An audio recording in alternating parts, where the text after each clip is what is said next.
problèmes d'argent ou les disputes nées des problèmes d'argent constituent une première cause de divorce. Vous savez, ce n'est pas un sujet qui est assez léger, c'est un sujet très très important. La première cause de divorce demande qu'on prenne du temps pour s'intéresser et discuter.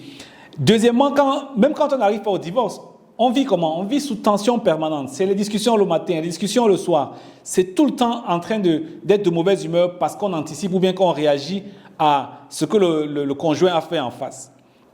Et troisièmement, si vous êtes une famille avec des enfants, ça ne manquera pas. Le père et la mère tout le temps en train de se disputer, peut-être parce que c'est parti des problèmes d'argent, ça va impacter les enfants. Les enfants grandissent en sachant qu'il est naturel de se disputer. Et demain, ils vont aller reproduire eux aussi cela dans leur couple. Donc, il y a l'impact sur les enfants, mais il y a l'impact aussi sur la famille proche parce qu'on n'est pas isolé. Quand vous êtes monsieur et madame, vous n'êtes pas isolé.